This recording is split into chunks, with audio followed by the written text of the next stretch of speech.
guys, remember Helen Keller here? Ha! From the old trick that you guys probably saw. You guys saw the old trick here. So this is going to be a tutorial of this hot trick that I posted, which is going to be up here. If you haven't seen it, you should definitely check it out, because if not, you're not going to know what this is. So check that video out. And this is the hot tutorial. Oh boy, I could already feel it. I could already feel it inside of me again. And so here's a trick. It's a very easy triumph. It's pretty much almost self-working triumph that you could do without having to have a card selected. And I like kind of the isolation of separating the move from the actual moment when the move happens. So y'all get ready. So the setup is you need the 4 aces right here, the 4 aces. The 1, 2, 3, 4 aces. The ace of spades, hearts, diamonds, and clubs. And those go on the bottom of the deck, face up. That's it. That's your setup. That's all you need to do. You don't need to do it with the aces. You could do it with a face down card, 1 face down card. But you get a little bit of a magical moment here, kind of a facade that you could illustrate to the spectators by pretty much doing a little subtlety that we'll discuss later on if you happen to use the 4 aces. So we'll do that. Oh boy, can't wait. So here's the trick. You have the deck, you take it out, you shuffle the cards. Notice that I'm not shuffling the aces because that would be stupid. And you pattern on how you are a technician of world-class skill. And you're going to show it to the spectators through a little demonstration here. So you have them cut off half the deck from your hand and put it on a table face down.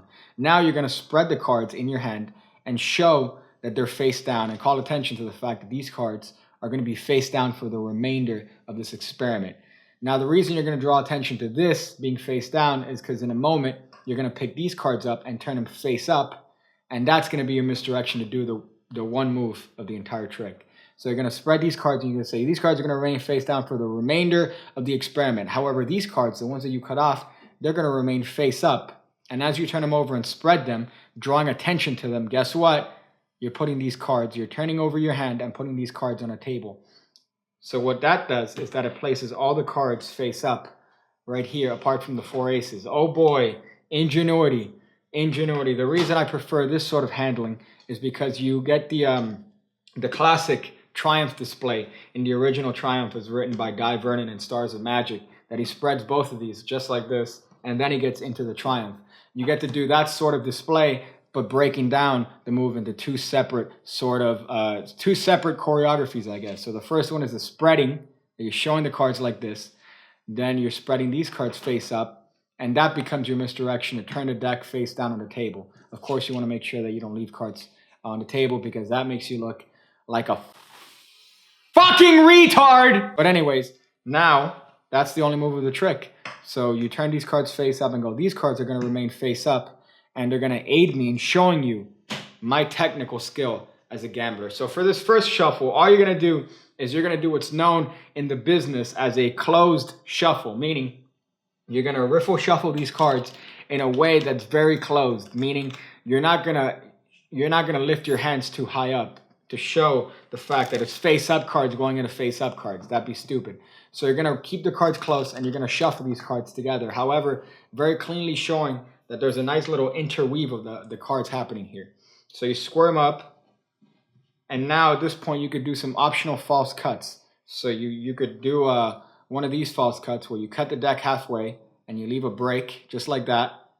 Then you grab some from the bottom just like this, put that on the top, and then cut the deck at the break, which looks like a different face down card, but it's really the same ace from before. So that at speed just looks like that, and it just looks like you're giving the deck a little bit of a false shuffle. Again, that's optional. At this point, you could even do some sort of weird false shuffle, as long as you show the fact that the cards are mixed up face up into face down. And here's the wonderful little subtlety display here that you're doing where you're just outright lying. You're just pretty much outright lying to the spectator. You're going to cut the cards with the face down cards to the right, and you're going to riffle shuffle them and tell the spectator that you're going to do, if they look closer, they're going to be able to see the cards somewhat, something strange happened to the cards. So you're going to mix the cards up, and this time you're going to shuffle the cards a little bit more open. meaning that you're gonna extend your hands and have it a little bit more open. Not super open, because then it's gonna show the fact that there's a significant amount of face-up cards, but open enough so that they see these face-down cards, these 4 face-down cards being shuffled in. And now, increasingly, you're gonna get more and more open with your shuffles as you tell them that if they look closer, they're gonna be able to notice that whereas there were a bunch of face-down cards going into face-up cards initially, now there are more face-up cards because you're fixing the cards as you shuffle the cards. So you're fixing them. And if they look closer, they should be able to see the fact that now there's a lot of face-up cards. So this is, again, a blatant lie. But the spectators are going to convince themselves that they're seeing more and more face-up cards and less face-down cards, even though technically there's only 4 face-down cards. So there's a really nice little hot moment you could do to a spectator until you say, you know what, until we have almost no face-down cards at all. As a matter of fact, if I spread the deck, sir, you're going to be able to see that there's only 4 face-down cards. And you show and take out the fact that there are 4 cards, and you go, look, the deck's fixed apart from these cards. Oh boy, are you thinking what I'm thinking? Yes, you are. And this is when you can show that they're the 4 aces. And there you have a simple, self-working, easy triumph that makes you look like a card expert. But really, you're just lying. You're lying. Don't not do the shuffle little sequence there, because that's what makes the trick.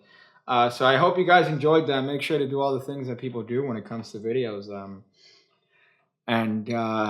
Oh boy, I'm gonna go figure out different ways to use a Canon lens to see your micro penis. Your micro penis. When I see you again, when I see you again, when I see you again, when I see you again, when I see you again, when I see you again, when I see you again.